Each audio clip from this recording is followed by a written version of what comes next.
ಹೇಳೋ ಉದ್ದೇಶ ಅದೇ ಅಲ್ಲ. ಯಾಕಂತಂದ್ರೆ ನಾವು ಹೇಳ್ತಾ ಇದ್ದೀವಿ ಶಬರಿಮಲೆ ಶಬರಿಮಲೆ ಶಬರಿಮಲೆ ಶಬರಿಮಲೆ.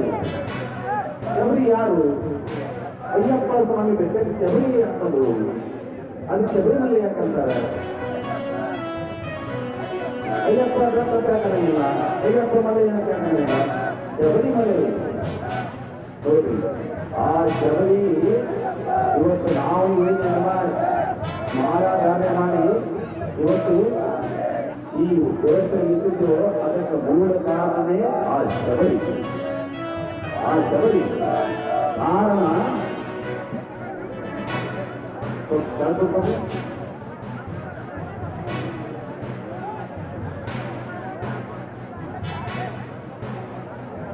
ಅಗಸ್ತ ಮುನಿಗಳು ಆ ಶಬರಿಮಲೆಯಲ್ಲಿರ್ತಕ್ಕಂಥ ಬೆಟ್ಟದಲ್ಲಿ ನೀಲಮಲೆಯಲ್ಲಿ ಅವರು ಇದ್ದಾಗ ಅವ್ರು ಅಲ್ಲೇ ಇರ್ತಾರೆ. ಆ ಟೈಮ್ನಲ್ಲಿ ಶಬರಿ ಅಂತಕ್ಕಂಥ ಶಬರಿ ಯಾಕೆ ಬೇರೆಯವರು ಏನಿದ್ದಾರೆ ಬಿ ಜೆ ಪಿ ಮೋದಿಯವರು ಅವರು ದ್ವೇಷ ಭಾಷಣ ಮಾಡ್ತಾರೆ. ಅದಕ್ಕೆ ಈ ರೀತಿ ಅಂದರೆ ಯತ್ನಾಳದ ಭಾಷಣ ಅಷ್ಟು ದ್ವೇಷ ಇಲ್ಲ ಅನ್ನೋಂಗಾಯ್ತು. ಇಲ್ಲ ಇಲ್ಲ ಅಂದರೆ ನಾ ಅವ್ರಿಗೆ ಅಭಿನಂದಿಸ್ತೀನಿ. ಯಾಕಂದ್ರೆ ಒಬ್ಬರೇ ಕಾಂಗ್ರೆಸ್ನಾಗ ತಿಳ್ಕೊಂಡಾರ.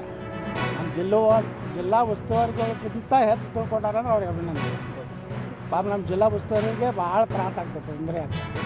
ರಾಮಲಿಂಗಾರೆಡ್ಡಿಯವರು ಒಬ್ಬ ಅನುಭವಿ, ಒಬ್ಬ ಒಳ್ಳೆಯ ರಾಜಕಾರಣಿ. ಆ ಪಕ್ಷ ಪಂಗಡ ಬೇರೆ, ಅವ್ರು ಅತ್ಯಂತ ಒಬ್ಬ ಹೃದಯವಂತ ರಾಜಕಾರಣಿ. ಡೀಸೆಂಟಾಗಿ ಅವರು ನಾವು ನೋಡ್ತೀನಿ ವಿಧಾನಸಭೆಯಲ್ಲಿ ಸಾಕಷ್ಟು ಸಲ ನಮಗೆ ಅವ್ರಿಗೆ ದರ್ಶನ ಆಗ್ತದೆ.